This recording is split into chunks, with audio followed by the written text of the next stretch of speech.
Edward didn't want to leave that night. He rested his head on Anna's lap as she gently massaged his hair, her fingers moving slowly through his soft curls. The room was calm, just the hum of the ceiling fan and the rhythm of two hearts that had found peace in each other. Quietly, Anna asked, "What if they never accept us?" Edward looked up at her and smiled. "Who? My parents?" he said softly. "Anna, I've told you before, don't worry too much. I love you. And I'm not rushing into marriage tomorrow. We have a year to make them see what I see." He took her hand in his. "By next New Year, I want to marry you. You'll be my wife. Until then, let's just enjoy the moment. Stop looking for reasons to walk away." Anna smiled and nodded. "That's true." Just then, her phone rang. It was her parents calling from Nigeria. She answered quickly and switched to a video call. "Mama! Papa!"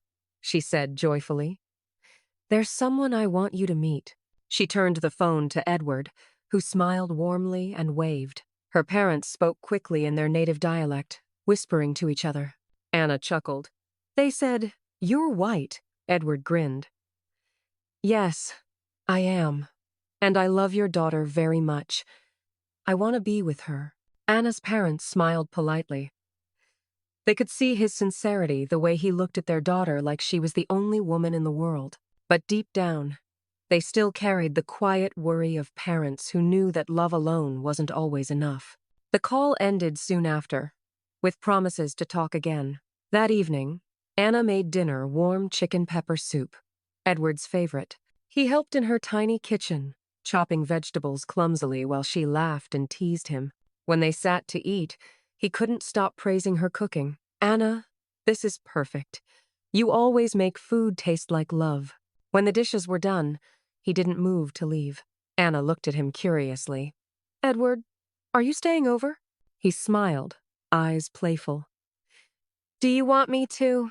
She hesitated. "No. You have an early meeting tomorrow." Edward chuckled. "Don't worry, I'll have the meeting now." He kissed her forehead gently and finally left for home. An hour and a half later, a soft knock echoed at her door. Anna opened it. Edward stood there again, his expression heavy. "What happened?" she asked worriedly. He sighed. "They weren't pleased. The investors didn't like my proposal." Anna's heart sank. "Oh, Edward, I'm sorry." She suddenly felt guilty, as though her presence in his life distracted him from what mattered. A whisper of fear crept into her heart. What if I'm holding him back? What if his mother comes for me again? But another voice, Pearl's voice, echoed in her mind. "Don't run from love. Let love lead the way." So she took a deep breath, reached out her hand, and said, "Give me the portfolio." Edward frowned. "Anna, you've worked enough today." She smiled gently. "This is my job. Let me help." He hesitated, then handed it to her. She spread the documents on the table, wore her glasses, and began reviewing every detail. Edward sat on the bed, watching her work with quiet admiration. Within minutes, he had dozed off. But Anna kept going, studying, noting, correcting. Hours passed unnoticed. By dawn, the first rays of sunlight filtered into the room. When Edward woke up, he saw her still seated at the table, papers scattered, pen in hand. "Anna," he said softly, "you didn't sleep all night." She looked up, smiling sleepily. "Almost done. Don't worry, I have a day off today. I'll sleep later." Edward watched her, the woman who had given everything without asking for anything back. "I'm lucky you chose me," he said quietly. Anna chuckled. "Lucky you are." She handed him the file. "Now go freshen up and have breakfast. I'm going to bed." He kissed her cheek, smiling, and left. But the moment he drove away, Anna took a quick shower, dressed, and caught the train. She couldn't rest knowing how much the project mattered to him. At the office, she submitted her half-day form and finished some work. As she sat in the train back home, she felt happy, not because she was tired, but because she was useful. Meanwhile, Edward reviewed the updated file, adjusting the final details and sending it out. He didn't call, he wanted to let her rest. But when her reply came an hour later, his heart melted. Got your email. Perfect. Proud of you, love. He smiled a real, quiet smile, the kind that reached his eyes. That evening, Anna returned home to find her lights already on. Her heart jumped, but when she opened the door, she froze. Edward! He turned from the counter, grinning. Welcome home. She frowned playfully. What are you doing inside? You're supposed to wait outside. He laughed. I used the spare key. Don't worry, I was just making dinner. Thank you for watching. You cook? She teased. Do Englishmen even cook? He laughed harder. This one does. The aroma was irresistible. When she tasted it, she was amazed. Edward, this is good, he smiled proudly. They liked the proposal. I just wanted to celebrate with you first. Anna's face lit up. You mean they approved it? He nodded. Yes. And I couldn't have done it without you. She hugged him tightly, relief and joy flooding her heart. For the first time in a long while, she believed maybe, just maybe, everything was falling into place. Later that night, Anna received a call from her parents. They asked about Edward, and she smiled softly. He's fine, Mama. He's wonderful. Her father's voice was warm. Do you love him, my daughter? Anna nodded. Yes, Papa, I do. And his parents? Her mother asked quietly. Anna's voice softened. Not yet, but they will. Her parents exchanged a look, then said together, Then you have our blessing. But tread carefully, my child. Love is strong, but the world can be cruel. Anna smiled, her heart full. I will, Mama. I promise. That night, as she lay in bed, the words echoed softly in her mind. Let love lead the way. And for the first time in a long time, Anna believed it truly would. That evening, Edward returned home after dinner with Anna. His steps were calm. His spirit light, a rare calmness now rested on his face. At the dining table, his parents were already waiting, a soft pride glowing in their eyes. Mr. Spencer smiled as Edward walked in. Son, congratulations. We heard the transaction was finalized and it's a done deal. Mrs. Spencer beamed with joy. Yes, Edward. Everyone's been talking about how you turned things around overnight. Did you sleep in your office? Edward smiled faintly and sat down. No, Mama, I didn't. Mr. Spencer laughed proudly. That's my boy. I knew you'd get it done. The Spencer blood never fails. Mrs. Spencer nodded, her voice filled with warmth. I knew you'd fix it. You've always been determined. Edward waited patiently for their excitement to settle before he spoke. He leaned back, looked at them with a quiet smile, and said, Actually, my girlfriend did everything. The room went silent. Both parents exchanged a quick look. Mrs. Spencer's smile faded slightly. Anna? She asked carefully. Edward nodded confidently. Yes, Anna. He opened his briefcase, removed the portfolio, and spread the documents on the table. These are her notes, her corrections, her observations. Every adjustment you heard about it came from her. Mr. Spencer's brow lifted in surprise. She did all this? Yes, sir, Edward replied proudly. She's brilliant. She saw what I missed. Mrs. Spencer tried to mask her discomfort. Well, that's impressive. She seems very intelligent. Perhaps she could work for the family business one day since she's so good. It is a carrion mind. Edward looked at her, a faint smile still on his lips. Mama, not again. She blinked. What do you mean? He stood slowly, buttoning his jacket. If Anna ever comes back to this house, it won't be as a staff. It'll be as my better half. Mrs. Spencer froze. Edward smiled softly. Good night, Mama. Good night, Papa. He picked up his briefcase and walked toward the stairs. As he climbed, Mrs. Spencer sat quietly, her fork untouched. Mr. Spencer watched his son disappear into the hallway, then turned to his wife. Did you hear him? He said quietly. She nodded, her voice low. I did. He's serious. Mr. Spencer sighed. He loves her. For a moment, Silence filled the grand dining hall heavy, yet full of something new. Mrs. Spencer exhaled slowly. Then maybe we should start seeing what he sees. Upstairs, Edward stood by his window, the city lights reflecting on his face. He thought of Anna, her laughter, her patience, the way she believed in him even when no one else did. He smiled to himself and whispered, "They know now. And I'm not giving up. Not today, not tomorrow, not ever." For the first time in months, his heart felt full. Edward's life had become a whirlwind of work, meetings, and responsibilities. But no matter how busy he was, he always made time for Anna. And whenever he faced challenges at work, she was there with quiet words, smart ideas, or just her calming presence. Bit by bit, Anna had become his world. He wanted her close, always, but one thing still lingered in his heart: his parents' full approval. One elegant evening, Edward attended a company gala, the annual dinner where the Spencers were always in the spotlight. This time, he decided it was time for the world to know who held his heart. When he arrived, Anna was by his side. She wore a brilliant maroon short dress that shimmered softly under the chandelier lights.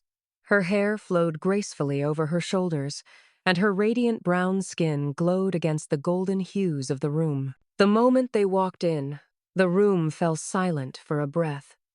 Heads turned. Conversations paused. Anna wasn't just beautiful, she was captivating. Edward guided her confidently through the crowd, his hand resting gently on her back. When they reached his parents' table, she greeted them not as a maid, but as Edward's woman. Mr. and Mrs. Spencer exchanged glances, then smiled politely. Edward spent the entire evening by her side, introducing her to colleagues, business partners, and family friends. To everyone's eyes, she wasn't a servant. She was the woman he chose to love. After the gala, he drove her home, thanked her for being his +1, and kissed her hand before leaving. That night, joy filled the Spencer household, not because of business, but because Roland's wife, Cassie, had given birth to a beautiful baby girl. She was the first female child born into the Spencer family in 2 generations. The entire empire buzzed with celebration. The next morning, Edward brought Anna to see the baby. Anna arrived with thoughtful gifts, soft baby clothes, flowers, and a tiny gold bracelet with the baby's name engraved on it. Cassie's eyes lit up as she hugged her. She had always admired Anna from afar, quietly praying that Edward's love would work out. "You have a good heart," Cassie whispered. "I'm happy he found you." Later that afternoon, Edward took Anna upstairs to his room. They laughed, played, and teased each other, the sound of their joy filling the quiet wing that was once lifeless. Edward smiled. "You know, you never came to this side of the mansion when you worked here." Anna chuckled softly. "I was a maid then, remember?" He laughed and pulled her closer. "Not anymore." When evening came, Edward invited her to stay for dinner. Anna agreed she wanted to catch up with Madame Margaret, who nearly burst into tears upon seeing her again.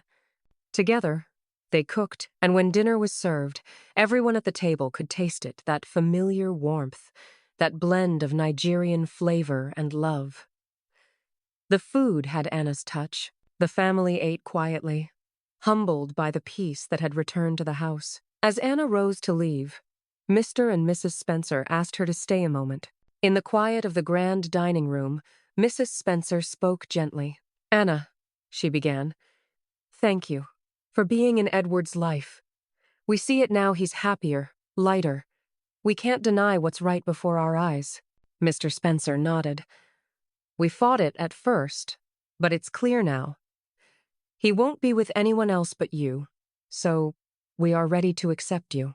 Anna's eyes shimmered. "Thank you, sir. Thank you, Ma." When she turned to look at Edward, he was already smiling, eyes full of joy. He held her hand tightly. "You hear that?" he whispered.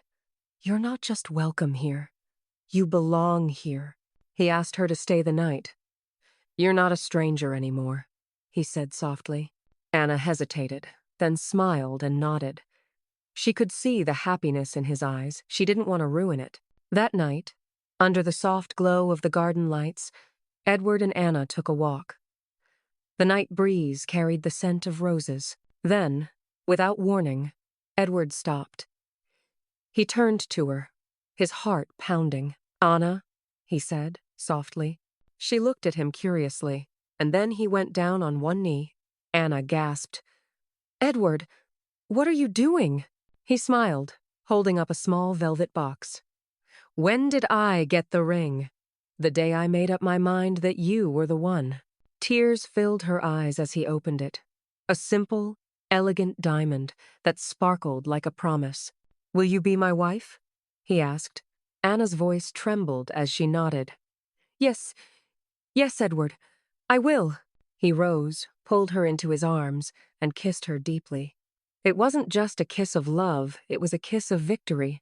Their love had survived doubt, class, pride, and distance, and now it stood unshaken. The next day, Anna didn't come to the Empire. She had work to catch up on, and Edward respected that. But from that day forward, he was never far from her. If he wasn't on a business trip, he was at Anna's apartment, laughing, working, or simply sitting in silence with her. Because in her presence, Edward found what all his wealth and titles could never give him: peace. As the wedding preparations drew closer, all that truly mattered to Anna was one thing: bringing her parents and siblings over to share her happiest day. She told Edward one evening, her voice soft but hopeful, "I want them to arrive at least 2 days before the wedding. I want them here, Edward. I want them to see that dreams do come true." Edward smiled. "Then that's exactly what will happen." This was going to be the most anticipated event in the Spencer family. The first Christmas they wouldn't spend in their holiday villa, but in the heart of London, celebrating love. Every hand was on deck. Designers, decorators, family, friends, everyone was working tirelessly. The Empire, once a place of silence and rules, now pulsed with joy. A few days to Christmas, Anna's parents and siblings finally arrived. Anna stood frozen when she saw them at the airport, her heart pounding as her father opened his arms. She ran straight into them, tears spilling freely. Behind her, Edward smiled, watching the woman he loved find home in her family's embrace again. She turned, hugged him tightly, and whispered, "Thank you for being thoughtful." He kissed her forehead. "You deserve every joy in the world, Anna." The next morning, Anna and her mother went wedding gown shopping. It was every girl's dream come true. Her mother couldn't stop smiling as Anna stepped out of the dressing room in a flowing white gown, covered in soft lace and tiny pearls. "Ah, my daughter," her mother whispered, tears shining in her eyes. "You look like an angel." Anna laughed softly, twirling in front of the mirror. "Mama, I finally found it." The wedding day arrived a golden December morning wrapped in the scent of roses and new beginnings. The venue glowed with soft lights and brilliant rose flower decor, everything Anna had ever imagined. As she walked down the aisle, her father beside her, her heart swelled with emotion. At the altar stood Edward, handsome and steady, his eyes filled with love and pride. When he took her hand, the world seemed to disappear. "I told you," he whispered. "1 year from the night I promised, and here we are." Anna smiled through tears. "You kept your word." The ceremony was breathtaking. Laughter, music, and joy filled the hall. When the officiant pronounced them husband and wife, Edward kissed her deeply, the same kiss of victory, but this time before God and everyone who once doubted them. Anna's parents and siblings spent 1 beautiful month with them before returning home. The Spencers and the Okafors blended like family laughter, replaced formality, and understanding healed old wounds. Afterward, Edward whisked Anna away to Scotland for their honeymoon. The hills, castles, and quiet lakes felt like scenes from a dream. When they returned, life settled into a beautiful rhythm. Edward immersed himself in work again, but this time, Anna was beside him in everything. She became madam of the house, her scent filling every corner from the kitchen to the family office. She wasn't just his wife. She was his partner, his strength, and the new heart of the empire. They loved and admired each other deeply. And though they sometimes disagreed, they had one rule: never go to bed angry. It kept their hearts soft and their bond unbroken. Months later, joy returned once more. Anna gave birth to a handsome baby boy, fair-skinned, with Edward's features and her warm brown eyes. Edward held his son close and whispered, "You are my world, just like your mother." Anna smiled weakly from the bed, her heart full. Their love had conquered class, pride, distance, and time. And now it had built a home. The end. A story of love that transcended boundaries and found peace in forever.